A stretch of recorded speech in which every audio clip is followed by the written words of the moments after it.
a todos, buenos días a la comunidad TESPA y también a los demás participantes que no sois de la comunidad TESPA. Soy Dani Suyá, director de Relación con Inversores de Trea Asset Management, y estoy con los gestores Antonio Toribio y Pedro Pérez para hacer un webinar de renta fija. Permitidme primero un minuto para poneros al día sobre Trea Asset Management. Somos una gestora independiente en España, gestionamos unos 5.000 millones de activos, lo que nos convierte en una de las mayores gestoras independientes. De estos 5.000, aproximadamente un 60% es en renta fija. Somos especialistas sobre todo en crédito y bonos emergentes. Entre otros, hemos ganado en los últimos años el premio al mejor plan de pensiones del 2016, 17 y 18. En total somos un equipo de 57 personas, incluyendo más de 20 profesionales de inversión, y me complace decir además que TREA es signataria de los principios de inversión responsable por las siglas PRI, lo que implica que aceptamos y promovemos los 6 principios avalados por las Naciones Unidas. Conmigo, como os decía, estarán Antonio Toribio, gestor del fondo TREA Renta Fija Selección, cuenta con más de 15 años de experiencia en renta fija. También tendremos a Pedro Pérez, gestor del fondo TREA Emerging Markets Credit Opportunities, de experiencia básicamente en Nueva York y siempre vinculado a los mercados emergentes. El objetivo de este webinar será ayudarte a tomar mejores decisiones dentro del universo de la renta fija. Teniendo en cuenta que en el año que llevamos hay índices de renta fija con caídas del 5, del 10 y del 15% en función de la clase de activo.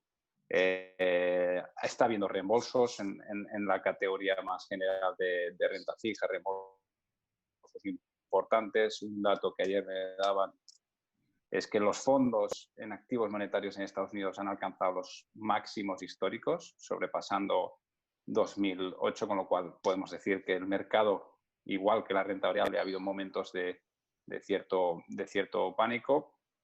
Además, recordaros que este webinar, que va a intentar ser un poco más distendido y abierto, tenéis un chat, bueno, más que chat, una carpeta de preguntas. Podéis preguntar lo que consideréis y luego al medio a las preguntas. Empezando yo, como ya del coronavirus, no solo es una crisis pues que afecta de manera grave a nuestra salud, es una crisis con un fuerte impacto económico, todavía por descubrir gran parte de este impacto, pero de entrada hay fuertes rebajas de estimaciones de crecimiento económico. Las volatilidades se han disparado por los aires en todos los activos financieros en este mes de marzo, incluida la renta fija. De hecho, en renta fija hemos visto niveles de volatilidad superiores a la crisis del euro. Os acordáis todos, pues la época 2010, 11, 12. Hasta ahora, cada vez que había un shock, aparecían los bancos centrales con estímulos monetarios, pero estas actuaciones tenían un peaje. No olvidemos, antes del coronavirus, aunque parezca que no, más de un 25% de los bonos a nivel global partían con un interés negativo. Los bancos centrales, viendo la rapidez con la que han aumentado los diferentes diferenciales en la deuda y en diferenciales de crédito, están volviendo hoy al rescate. Hoy ya se sabe que están o van a inyectar $1 trillón en cifras americanas y llevando los tipos de interés reales, como sabéis, pues después de inflación, en negativo en Estados Unidos por primera vez desde 2012. En Europa es algo que sí que ya estamos más acostumbrados. De hecho, llevamos ya 5 o 6 años con tipos de interés reales negativos. Sin más, paso la palabra, que creo que es el que aporta realmente valor, a Antonio Toribio, para que nos cuente cómo se han comportado los diferentes tipos de activos de marzo en lo que va de año y la visión de la casa. Hola, buenos días. Pues vamos a entrar en cómo se han comportado los mercados, especialmente desde que el COVID-19 llegó a Europa. hemos visto una reacción muy rápida y muy fuerte en los mercados, también en los mercados de renta fija y en los spreads de crédito. En el 2007-2008 vimos de que los spreads de crédito incluso llegaron a cotizar por encima de los niveles actuales, pero fue un movimiento mucho más lento y continuo. Aquí hemos visto que en 2 semanas pues se han ampliado como 500 puntos básicos. Hemos visto una primera fase crédito, han habido de opciones. Esto nos ha llevado al crossover, que está cotizando a niveles de 200, pues en 2 semanas se lo ha llevado a 700, y el main está cotizando a niveles de 40, 41, 42, y nos hemos ido a 140. Después de esta primera fase, que fue movimiento de derivados, vimos un movimiento de los bonos, del cash. Aquí hubieron fondos que tuvieron reembolsos y tuvieron que salir al mercado a vender. Aquí eran ventas forzadas y tenían que vender al precio que fuera. Entonces, esto hizo de que los precios de los bonos, pues parece de que ya ha pasado,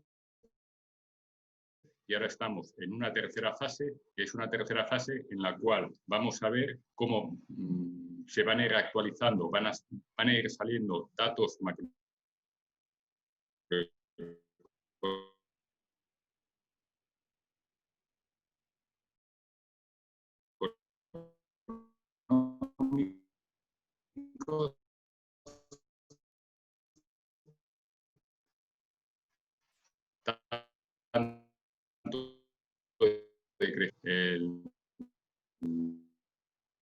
los vayan a rebajar el guide de resultados malos. Vamos a ver también que en el rating de compañías,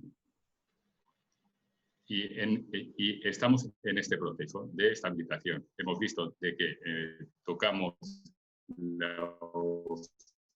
los niveles mínimos del crossover 700, como veis en el cuadro de la derecha arriba. Ahora estamos en 500, en 570, y el main estamos en niveles amplios y con algo de volatilidad. En este último mes hemos visto que se han anunciado medidas muy contundentes, tanto de política monetaria como de política fiscal. De política monetaria han tenido que salir los bancos centrales tomando medidas muy fuertes. La Reserva Federal en Estados Unidos ha tenido que salir 2 veces, bajando 150 puntos básicos los tipos de interés, situándolos en el 0%. Han anunciado un programa de recompra de activos por un importe superior a $1 trillón, tanto de treasuries como de MBS. También van a comprar bonos investment grade a corto plazo.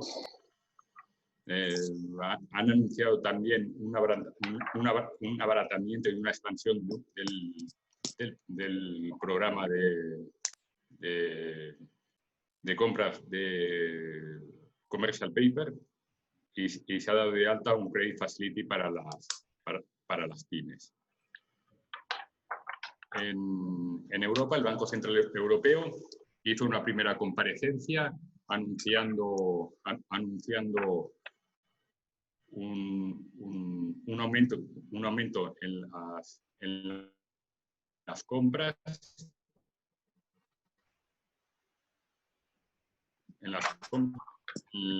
en el cual pues defraudó bastante barreo, más o menos unos 20 billones al mes. Con estos 120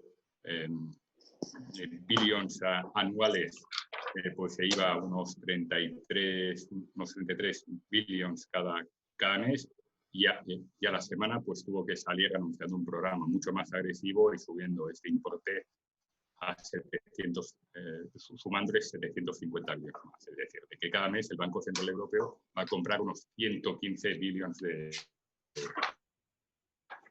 tanto de gobierno como de crédito, como de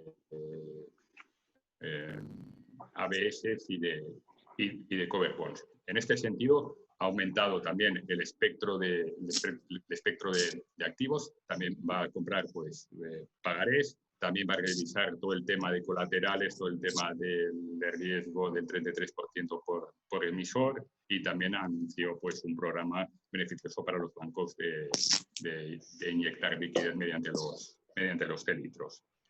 Estas medidas son las medidas de política monetaria, pero también hemos visto de que los gobiernos están saliendo. Hemos visto que Estados Unidos muy agresivamente va a inyectar dinero en la economía real. En Europa, como habéis estado siguiendo, vemos de que los países, España con 200 billones, Alemania con 500, Italia con 350 billones, pues van a tomar medidas tanto a nivel de las personas físicas, individuales, como para las empresas, para que y que no nos vengamos muy abajo y que la recuperación pues, sea lo más rápida posible.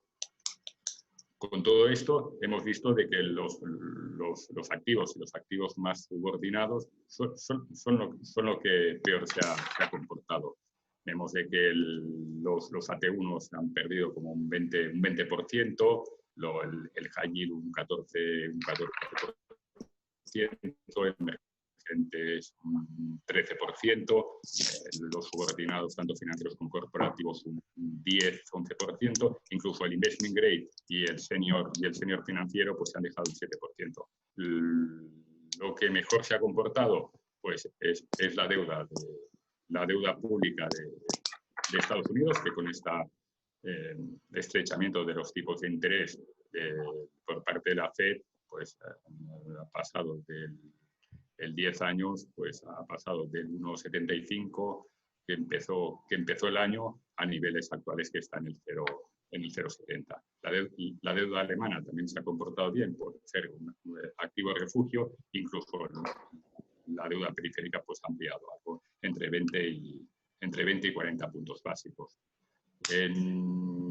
¿Cómo lo vemos? ¿Cómo vemos en estos momentos? Pues en estos momentos pensamos de que hay que mantener la calma, hay que mantener las posiciones por una serie de razones. Estamos viendo de que se están tomando medidas tanto de política monetaria y política fiscal muy fuertes. El impacto estamos viendo de que puede de que sea excesivo. Al final llegará un momento, como hemos visto en otros momentos, de que ha venido una recuperación. Esto no sabemos cuándo será, pero al final, como vimos en el 2008, también lo vimos en el 2011, 2012, en el 2016, hemos visto de que en el medio largo plazo esto pues tiene que llegar la recuperación. También vemos de que las empresas están en mejor condición que hace 10 años. Vemos que las empresas están menos apalancadas, se han tomado medidas y han ido mejorando en estos últimos años. Muy bien, Tony, muchísimas gracias. Muy completo. Yo una pequeña pregunta o dos para ayudar un poco a quien no sea tan conocido, que no tenga la renta fija tan por la mano. Dos preguntas. Cuando hablas de crossover y main, exactamente, pues para que los oyentes te puedan seguir. Y la segunda pregunta, por propia naturaleza, el sector financiero es el mayor o uno de los mayores emisores en renta fija. Decías que uno de los activos que peor se ha comportado han sido, pues, por ejemplo, los subordinados financieros.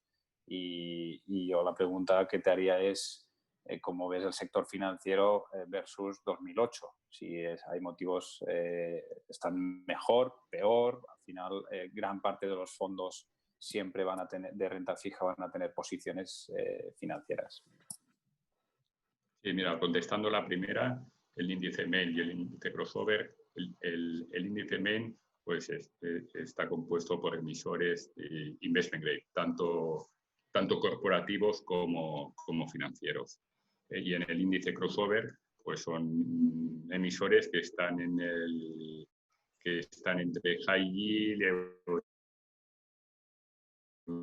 o investment grade entre el triple B menos y el high yield y el doble B. En cada índice están compuestos por 75 y 90 nombres. Se van arreglando cada 6 meses por temas de precios, si unos se han abaratado mucho o se han encarecido, o también por la liquidez del mercado. Y con la segunda pregunta del sector financiero, pues pensamos de que el sector financiero está en mejores condiciones que en el 2008. Los bancos en este periodo y con los supervisores se ha hecho un gran esfuerzo para hacer bancos mucho más solventes, mucho más capitalizados. Se han ido estableciendo unos requerimientos de capital bastante agresivos. Se están llegando a niveles de capital del 12-13% en muchísimos bancos, incluso en bancos del norte de Europa están por encima del 15%, casi llegando al 20%. También estamos viendo de que el Banco Central Europeo les está ayudando en el tema de liquidez mediante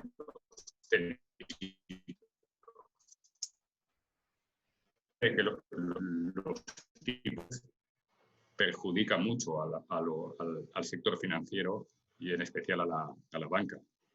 Pero les están dando esta opción del telitro pues para que no hacerles tanto daño. También vemos de que a lo mejor si hay si las curvas no se aplanan mucho, pues también pueden tener un cierto beneficio. Estamos viendo también de que se han establecido diferentes colchones y en la estructura de capital de los bancos, pues para ir ganando que si un banco tiene algún tipo de problema, pues hay mucho colchón pues para llegar a tramos senior. Vemos de que en estos últimos años se ha generado el tramo de senior non-preferred, que está entre la deuda subordinada y la deuda senior. Esto es positivo. También estamos la recomendación actual que hemos visto por parte del Banco Central Europeo de suspender los dividendos de los bancos. Esto es positivo para la renta fija, porque con este recorte de dividendos lo que se está generando es una ampliación en los ratios de capital, que puede ser entre 50 puntos básicos y 100 puntos básicos.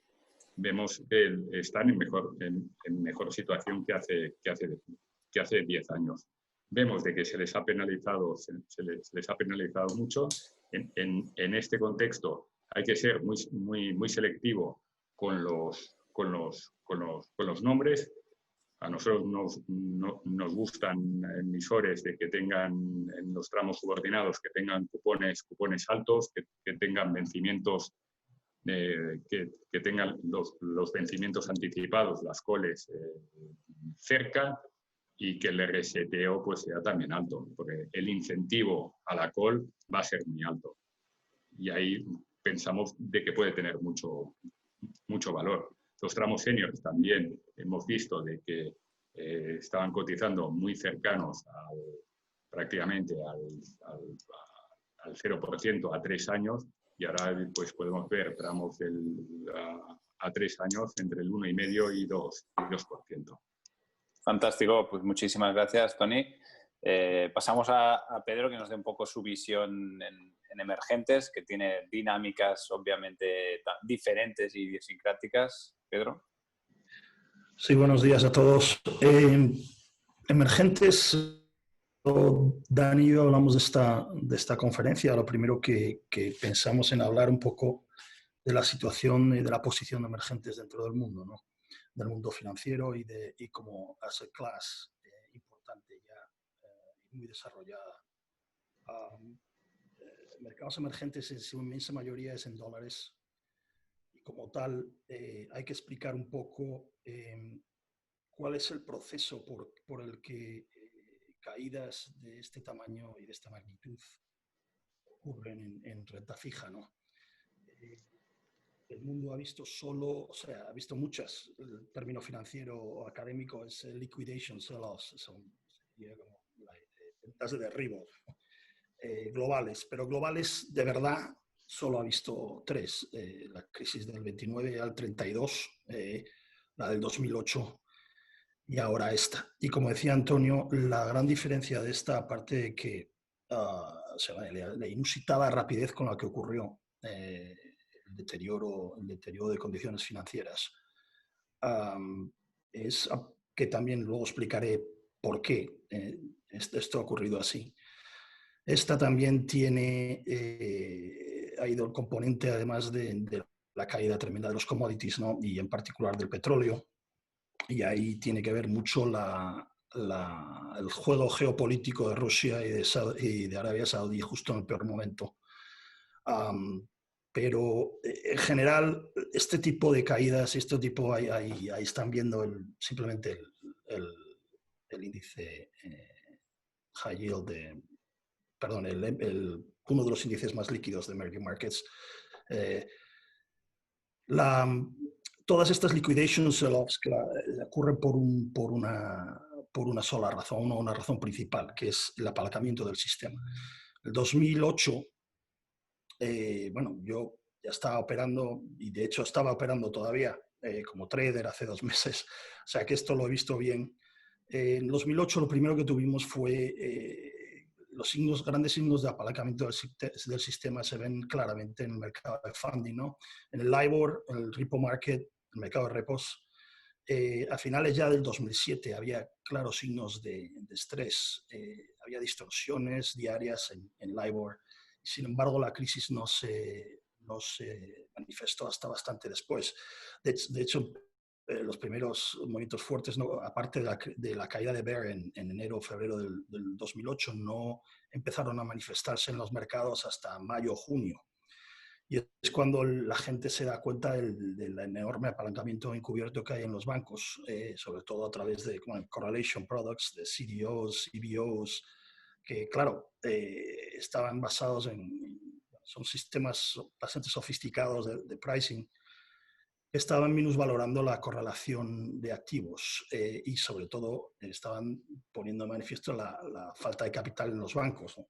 Eso ya, evidentemente, después vino Lehman y después ya, el resto es historia. La intervención de la Fed salvó al sistema bancario americano porque justo después de Lehman yo me acuerdo operando credit default swaps que no podíamos prácticamente tomar nombres de bancos de inversión americanos, de Goldman, de Merrill, de Morgan Stanley. Y luego ya a lo largo, gracias a la intervención de la Fed como backstop, bueno, ya fuimos saliendo y el primer trimestre del 2009 fue bastante difícil en los bancos europeos, sobre todo los británicos, pero después ya todo mejoró. Pero fue un proceso relativamente largo. Evidentemente, esta vez, aparte del petróleo, ha sido un proceso mucho más rápido. Sin embargo, ya podíamos ver signos de exceso de apalancamiento en el sistema. Primero, evidentemente, en la crisis, o sea, en las caídas del 2018, de diciembre de 2018, que indicaron, pues ya fue un liquidation sell-off relativamente contenido, más al mercado americano. Verá que a finales, o sea, en septiembre del año pasado, la Fed tuvo que intervenir en el mercado de repos por dar liquidez, porque básicamente la montaña de deuda que se ha acumulado desde 2008 hasta ahora, estamos con respecto al PIB en situaciones muy parecidas, de hecho un poquito más arriba de lo que estábamos en el año 2007. Y el mercado de funding, o sea, lo que es hay demasiados activos en dólares para el funding, para la capacidad de absorción de los bancos y del mercado de repos. La Fed tuvo que intervenir en septiembre, después de pasarse 3 años reduciendo su balance, tuvo que inyectar dinero en el mercado de repos, porque, y sobre todo a finales de trimestre, ya se veía que la cantidad de apalancamiento de activos de dólares, sobre todo de renta fija, que hay en el mundo, desde los bancos turcos, pasado por todo el LBOs que se hacían, el private equity que se estaba comprando en deuda, y había falta de fondos para tanto ETFs apalancados, mutual funds apalancados. La situación de apalancamiento global del sistema se empezó a manifestar ahí. Ya gente hablaba de que este año iba a ser un año de diferenciales más abiertos, de quizá subida de las tasas de suspensión de pagos y de quiebras en el mercado corporativo americano, antes de que esto pasara. Y evidentemente lo que pasó a finales de febrero, principios de marzo, empezamos a ver los signos típicos de que se va a producir una liquidación masiva de activos, que son en general distorsiones en la curva de Treasury Markets, en particular dos cosas que pasaron también en el 2008, una dispersión de la curva, los overruns, los bonos más antiguos, comparado con los bonos nuevos, los bonos más recientes emitidos, las diferencias en rendimiento eran tremendas. En el mercado de TIPS, Treasury Inflation Protected Securities, los mercados Inflation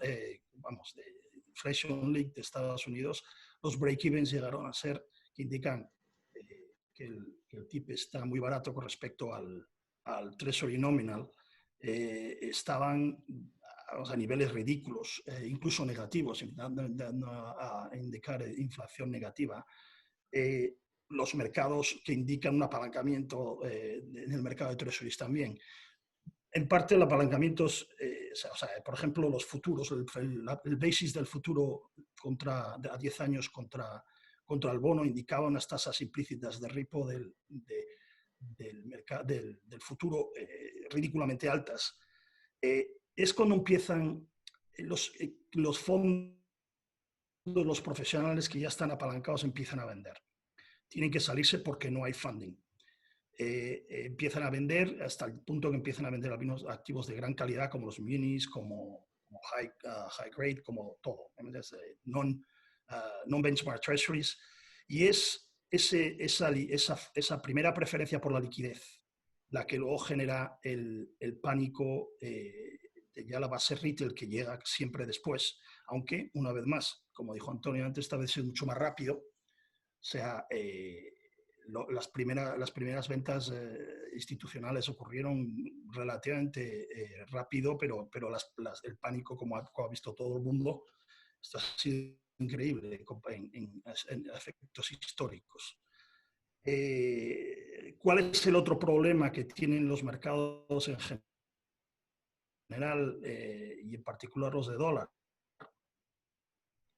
Que comparado con el año 2008 y como Antonio mencionaba antes, los bancos en Estados Unidos, los 4 grandes bancos son súper sólidos y en general el mercado, o sea, lo que es el sistema bancario americano está en muchas mejores condiciones que el año 2008. Por ejemplo, en aquella época tenían el 60% de los mortgages, de las hipotecas y de los mortgage-backed securities. Ahora no llegan al 40%, ¿ya? Para dar un cambio dramático, ¿no? Pero esa mejora ha venido acompañada de regulación extra en los mercados, desde Dodd-Frank hasta pues, las nuevas reglas de capital, y impiden que la gente pueda que los bancos actúen como antes actuaban, como un buffer de liquidity, ¿no? Como un colchón de liquidez, porque los bancos tienen mucho menos capital para operar en los mercados. Y desde luego tienen muy controlado el proprietary trading.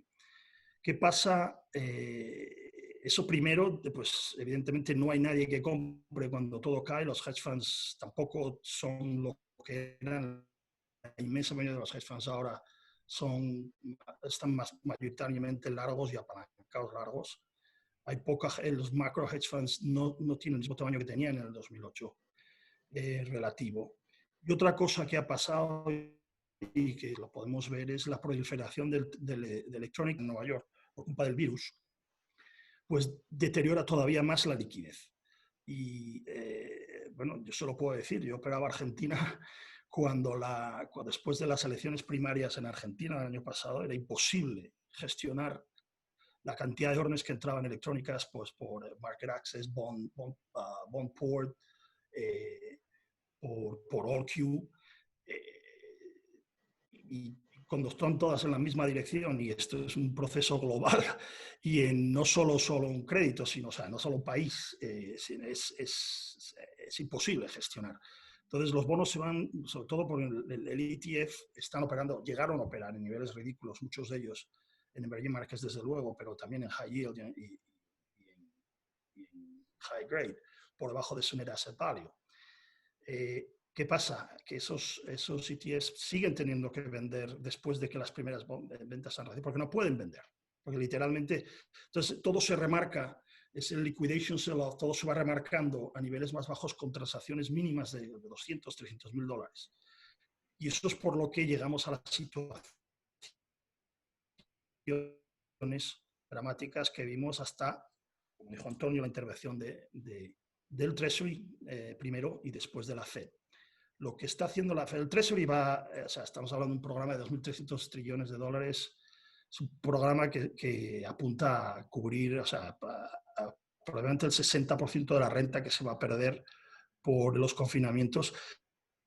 Pero lo que ha hecho la Fed con los 4 programas, y puedo dar a quien quiera, lo tengo aquí, los datos exactos, pero la Fed no solo ha decidido ampliar su balance, sino que ha metido un montón de credit risk, de riesgo de crédito en su balance, incluso va a financiar créditos al consumo, paquetes, se van a créditos al consumo, tarjetas de crédito, va a entrar a comprar bonos por primera vez, bonos corporativos, que ya estamos viendo como han hecho, el efecto de eso es que el mercado de high grade americano, los mejores de investment grade, ha recuperado bastante de donde ha llegado a estar, y en parte es gracias a eso. ¿Cómo ha estado Emerging Markets en todo este desastre financiero? Pues, una vez más, Emerging Markets demuestra ya como hizo en los últimos 10 años, en particular en el 2009, que una parte, tiene que ser una parte, es como asset class, como clase de activos, una parte muy importante de cualquier cartera. Que hacemos nosotros aquí en TREA, nuestra clase es deuda externa, mayoría en dólares, que es aproximadamente 2.200 trillones de dólares. Ese se ha comportado muy bien. O sea, la parte, el corporate ha caído no mucho peor que high grade en Estados Unidos, un 8%, y ahí incluye un montón de deuda high yield. Los sovereigns hemos tenido evidentemente problemas con Frontier, que son pues, los países menos desarrollados, sobre todo en África, algunos sitios como Ecuador, básicamente porque a la misma vez hemos tenido un commodity shock, y eso es lo que, sobre todo el petróleo, pues lo que hace pues, a estos países mucho más vulnerables, ¿no? Pero el performance incluso de los high yield indices es muy parecido al high yield index en Estados Unidos. Que va a haber problemas y que si esto dura mucho tiempo pueden ser graves, puede ser. La gran coincidencia de todos los mercados emergentes, menos China, es en general déficit de cuenta corriente y o de déficits públicos altos, pero en general los países tienen deudas relativamente, con respecto al PIB, relativamente baja, con pocas excepciones. El problema es va a ser en los frontier markets, que ya lo estamos viendo, y que desde luego va a haber una baja en la calidad de crédito de muchos créditos. Pero, como dice Antonio, este no es momento este es el momento de hacer análisis de crédito y volver a entrar en el mercado, porque hay cosas muy baratas. El mercado siempre el término de Wall Street también se pasa. Estamos en una situación en la que hay compañías muy robustas que están operando a niveles históricamente baratos con respecto, incluso con credit ratings mejores que sus países, a niveles históricamente baratos con respecto a sus 200, 400 puntos básicos, por encima incluso de los soberanos. Eso no hay grandes oportunidades de inversión.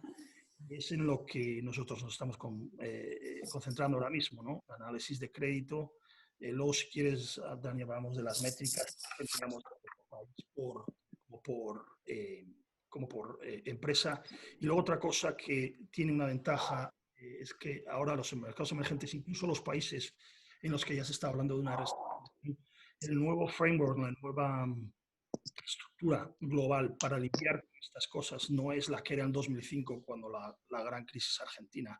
Ahora hay que, si quieres, Dani, luego hablamos de eso también, hay una estructura mucho más racional para lidiar con reestructuraciones de deuda soberana, y eso puede, de hecho, dar muy buenos rendimientos si las condiciones se dan.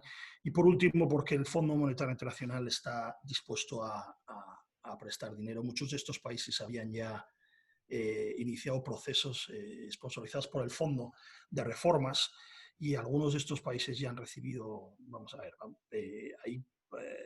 el fondo está empezando a implementar una serie de líneas de crédito que sobre todo se van a denominar bajo una denominación que se llama Rapid Credit Facility, que para ayudar a estos países que han tenido un shock de commodities que afecta a su solvencia, ¿no? Y esto todo se indica no solo la robustez del market como un asset class, sino que puede ser un gran momento para entrar ahora. Sin dar más la lata ya.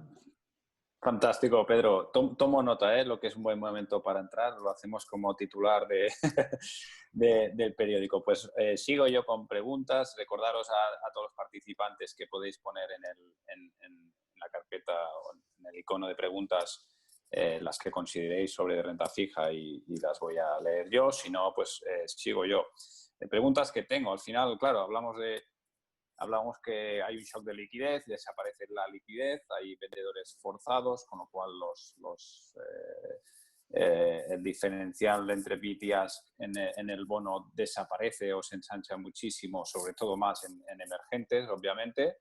Pero al final del día, cuando hablamos de renta fija, hablamos de si me vas a pagar o no me vas a pagar, el cupón y el principal. Eso es una pequeña o, entre comillas, súper gran ventaja versus a la renta variable y a la perspectiva visibilidad en los próximos 2, 3, 4 años. Claro, yo os preguntaría, a estos niveles hoy no son producidos por insolvencia, no son producidos por defaults, que en los índices ha subido el default del 2 al 10% como en 2008. De hecho, en nuestras carteras, tanto en emergentes como en el renta fija selección, hoy no tenemos ni un impago, pero obviamente las valoraciones han caído. Claro, os diría, ¿qué tasas de default implícitas está descontando el mercado y si esas tasas son sensatas? Cualquiera de los dos o los dos. Tony, tú mismo. Tony primero, venga. A ver, las tasas de default actuales están en el 1,3%.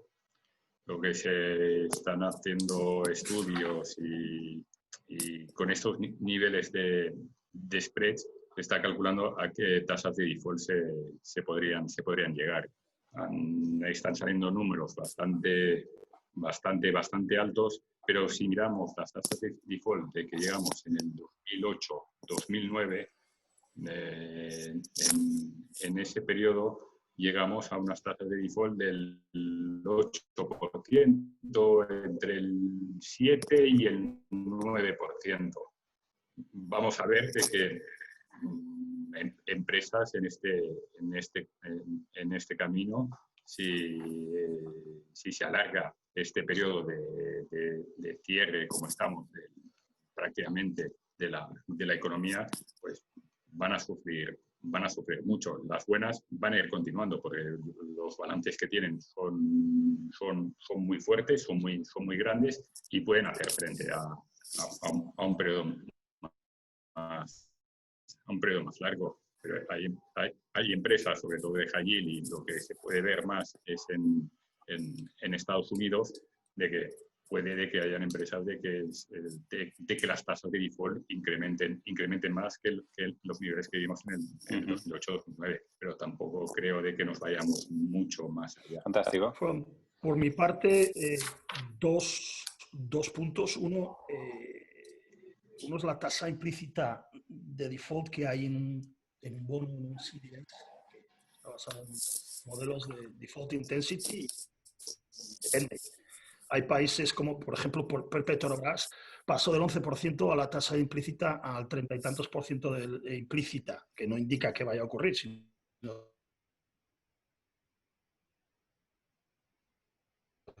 que es implícita en los valores. Quiero ponerme muy complicado, pero vamos a ver, está basado en ajustar los flujos de caja por la probabilidad de default. En algunos bonos como 10 años de Petrobras, ayer lo estaba calculando, que lo tenemos nosotros, estaba calculando la tasa implícita está alrededor del 52%. Evidentemente, cada vez lo que pasa en una de estas liquidation sell-offs, lo primero que pasa son inversiones de curva, por dos razones, porque no hay ventas indiscriminadas, y dos, porque inversiones de curva primero en diferencial, en spread, y después en rendimiento. Lo que hay también es al haber preferencia por la liquidez en general en el sistema, también hay preferencia por convexidad. Se busca, lo primero que hacen los hedge funds y los grandes fondos de inversión es irse largos a los bonos de precio más bajo. Entonces las tasas implícitas de default están completamente distorsionadas y se invierten relativamente rápido. La tasa implícita en cuanto a la tasa real, vamos a ver, yo estaba mirando el otro día los números en el 91, la tasa que fue la gran crisis de las savings and loans de las americanas, la tasa de investment grade llegó aproximadamente al 12%, con los single Bs llegando al 14%. Los lotes son niveles muy parecidos. ¿Cuál es el problema actual? Hay evidentemente un sector, que es el sector petrolífero, que va a tener problemas no solo en emerging markets, sino en todas partes. Y en Estados Unidos es aproximadamente el 14-15% del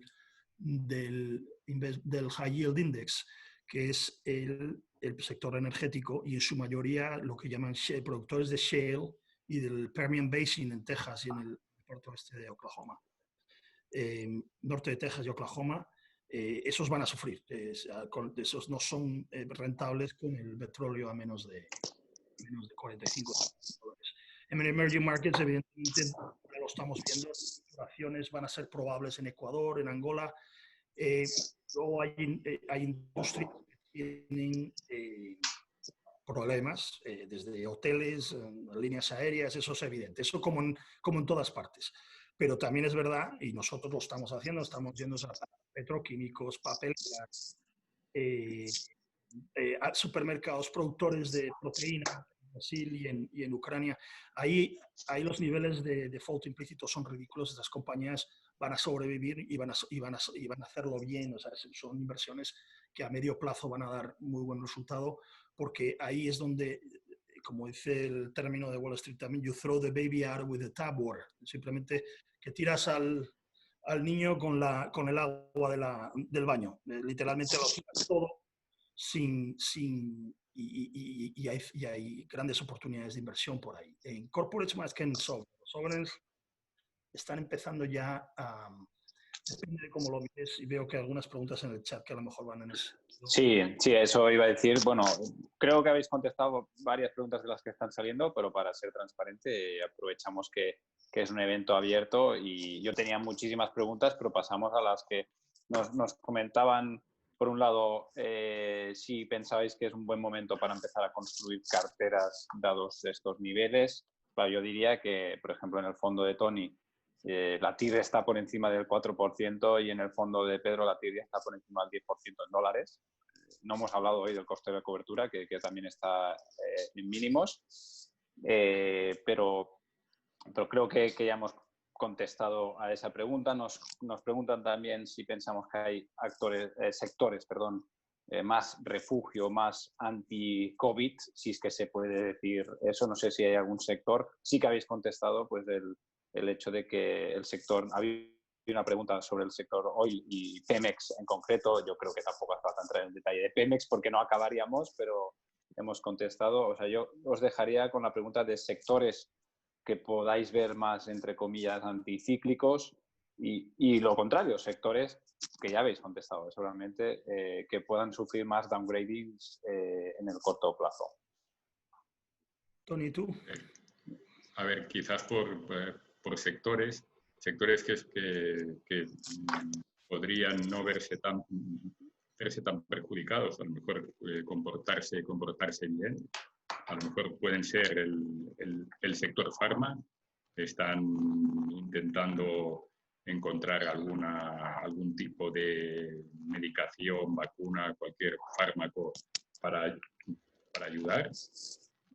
El sector telecoms, comunicaciones, esto también no debería de funcionar, no debería de funcionar mal, porque al final todos estamos teletrabajando, estamos conectados, estamos en casa, estamos utilizando datos de wifi, internet, de telefonía. Sector utilities también debería de estar en los sectores de que no deberían de sufrir tanto. Y luego, por contra, pues estarían los cíclicos, los que vamos a estar parados durante cierto tiempo. Sector autos puede que se comporte mal. Quizás aquí, aunque los cíclicos puede de que nos vengan a la cabeza como de los peores sectores, pero a lo mejor ya está cotizado en precio. Han tenido un comportamiento muy malo las compañías cíclicas y en este punto hay que mirar si el precio al que están actualmente se asemeja al riesgo que estás tomando. Hay a veces de que al final el mercado te está anticipando unas perspectivas futuras. Ahora, en los próximos trimestres, pues vamos a ver cómo van a funcionar. Pero, indudablemente, bajadas de rating en sectores cíclicos los estamos viendo y los vamos a continuar viendo. Desde mi punto de vista, lo mismo. Evidentemente, sectores más vulnerables, ya lo he dicho, el petróleo. Los cíclicos depende del país, porque evidentemente el medio market es muy grande. China es una parte muy importante del índice. Pero bueno, desde el punto de vista, así para simplificar, el petróleo, desde luego, y los países más dependientes de él, que son más vulnerables, ya ha habido una cascada de downgrades. Todos los países emergentes van a tener deterioros fiscales y no tanto estamos viendo nosotros mirando a aquellos países que desde el punto de vista corriente se benefician del petróleo. Pero bueno, de ese sentido, tanto una reestructuración no es un desastre como vimos en Ucrania hace 4 años y en Uruguay en el año 2004. Pueden dar sorpresas muy positivas y, como he dicho, la estructura es infinitamente más racional ahora, con lo cual, por ejemplo, estamos esperando que Ecuador, con ayuda del fondo y una reestructuración ordenada, dé rendimientos muy importantes en los próximos meses. a pesar del problema muy gordo en el que están. Angola también ha sido muy castigado, también es muy dependiente del petróleo, pero creemos que Angola le ha dado demasiado al mercado porque las reservas que tienen dan para pagar, para aguantar bastante tiempo y para que el Fondo Monetario Internacional ayude, ¿no? Y en corporates, lo dicho antes, estamos mirando sobre todo supermercados, producción de comida, que químicos, las químicas sobre todo, el papel. También estamos en telecomunicaciones, creemos que tiene sentido, pero sobre todo las torres de telefonía móvil en muchos países es lo que yo creo, y luego muchas cosas que están muy baratas, que han caído y no hace falta, podemos incluso comprar investment grade más barato que su soberano, y mucho más barato que su soberano, ¿no? Eso es donde sobre todo queremos estar. Muy bien. Como hemos consumido gran parte del tiempo, la leo en voz alta, pero yo creo que será difícil de contestar, con lo cual mejor pasaremos a otro, porque claro, nos dicen, oye, todos estos estímulos monetarios en el corto plazo bien, pero qué consecuencias van a tener en el largo plazo en cuanto a liquidez, en cuanto a endeudamiento. Claro, yo creo que necesitaríamos 27 horas y no contestaríamos, porque al final estamos viviendo todos un experimento monetario. Se trata de sobrevivir hoy y mañana ya veremos, tendrá consecuencias obviamente todo este papel, pero pienso que mejor dejarla aparte. Yo, ¿qué me gustaría preguntar? Algo que se habla mucho en renta variable es la gestión activa y la gestión pasiva, como sabéis, está mucho de moda. Al final, pues, pobres resultados en ciertos aspectos de la gestión activa. ¿Cómo está afectando la gestión pasiva en la renta fija y qué ventajas puede tener el gestionar de manera flexible, de manera no tan más concentrada, más diversificada, por sectores, por países? ¿Cómo lo veis? Pedro, empieza tú ahora. Bueno, evidentemente, vamos a ver, a largo plazo es la teoría académica te indica que es difícil, si no imposible, batir consistentemente al índice. Lo importante es estar consistentemente por arriba o cerca. Esto es un maratón, no es un sprint. Lo que sí ha demostrado la gestión pasiva, sobre todo lo que ha pasado en los últimos días con los ETFs, con los Exchange Traded Funds, es que, y si veis tanto Buffett como Krauss ayer, que son leyendas de la gestión activa, salieron a decir es que el problema que tiene la gestión pasiva es cuando tienes que vender y no hay liquidez. Crean distorsiones tremendas en los mercados, que lo que vimos, una parte importante de la caída de la liquidez fue las ventas no conseguidas de los ETFs, el net asset value cae brutalmente y eso puede ser un problema y sobre todo de crédito en algunas, no en estas circunstancias por la gran inyección monetaria que hubo, pero desde luego es un problema. Yo creo que desde el punto de vista a medio plazo, sobre todo en estas circunstancias, se puede batir al índice con una gestión muy exhaustiva y del crédito y de lo que pones en la cartera, ¿no? Y eso es lo importante a medio plazo ahora mismo. Desde luego, yo creo que este es el mejor momento para entrar en nuestro tipo de producto, ¿no? Porque las oportunidades son muchas. Antonio. Sí, también en el mismo sentido. Ya vemos también de que hay a veces de que la gestión pasiva al final va cogiendo una tendencia. Al final, pues se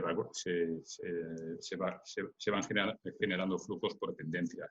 Entonces, claro, cuando te va subiendo, pues te sube mucho más porque se tiene que ir comprando, te van comprando más. Y luego en las caídas pues también se hacen mucho más fuertes porque están obligados a vender. Nosotros pensamos de que en estos momentos también es momento para ir construyendo cartera, ir haciendo ir cogiendo nombres, sobre todo, súper importante, un análisis muy importante del crédito en estos momentos, para ir cogiendo empresas, mirando los ratios de apalancamiento, los ratios de liquidez, y entonces a partir de ahí, pues para ir aportando valor. Hay cosas actuales de que hay valor y hay que irlas haciendo. Muy bien. Pues oye, por mi parte, última pregunta, muy breve si la podéis contestar. Tengo 500 más, pero al final nos quedamos aquí. Aunque obviamente estamos a disposición de todos vosotros. Aquí os dejo los datos de contacto de todo el equipo TREA de relación con inversores. Última pregunta, porque está viniendo con mucha fuerza. Temas ESG, factores ambientales, sociales y de gobernanza, ¿está impactando en la renta fija? ¿Afecta para algo? ¿Estáis notando emisiones, cosas raras, no sé, apetito, no apetito, afecta la gestión? Yo muy rápido, porque en realidad en mercados emergentes todavía no es una cosa que esté, no hay desde luego emisiones verdes ni nada de esto, y la mayoría de los fondos tienen exenciones para lo que es no todo, pero algunas de las normas de ESG. Yo no tengo mucho que decir, entonces. No, por nuestra parte sí que hemos visto en el último año muchísimos emisores de que están saliendo en formato ESG, en formato sostenible, en formato Green Bond, y vemos de que hay bastante apetito. Incluso por instituciones públicas han salido en este tipo de formato. Hoy estamos viendo esta mañana y ya un emisor EDP ya estaba saliendo a mercado con un bono a 7 años en formato green. Dani, Muy bien. yo en particular la pregunta de Pemex la respondo cuando quieran. También sí, mejor por fuera, porque creo que estarías una hora hablando. Que no me importa. Es muy, como tú decías, muy larga. Sí. Aquí he dejado los datos de contacto al equipo de distribución, el equipo de relación con inversores y ventas. Por supuesto, a todos los participantes, además de daros las gracias, contar conmigo, con Tony y con Pedro para ampliar cualquier tipo de información sobre el universo de la renta fija. Como decía, el objetivo del webinar era ayudaros a tomar mejores decisiones en renta fija en estos momentos que parecen difíciles, con reembolsos, con caídas en valores liquidativos de fondos que pues igual nunca habíamos imaginado ver estas caídas. Nosotros, como lo estamos viendo, resumiendo la conferencia, es lo contrario. Es momento de paciencia, es momento de tranquilidad. No sabemos cuál va a ser el final de todo esto, pero lo que está claro es que las valoraciones y las oportunidades que se puedan dar hoy igual son de esas que se ven una vez cada muchísimos años. En todo caso, si pensamos que uno que está invertido no es el momento de desinvertir, y quien no estaba invertido porque considerase que la renta fija estaba pues relativamente o no relativamente cara inicio de año, pues igual puede ser momento de volver a construir carteras más a medio y largo plazo. Con esto, recordaros que estamos en LinkedIn, nos podéis seguir, vamos publicando contenido que pensamos que puede ser de interés para el asesor financiero. Estamos en Twitter, estamos en YouTube, que vamos a ir, y más ahora, después del confinamiento, vamos a ir llenando de más contenido audiovisual, siempre para vuestro interés. Al final, como sabéis, somos una gestora que gestiona básicamente para institucional, y encantados de ayudaros a tomar mejores decisiones de inversión. Por mi parte, eso, muchas gracias desde TREA Asset Management, y gracias a los gestores, a Tony y a Pedro, que son unos cracks. Ya habéis visto que pueden estar 3 horas hablando y aportando muchísimo. Gracias, Pedro, gracias, Antonio. Vale, gracias. Y hasta pronto. Pronto. Yeah.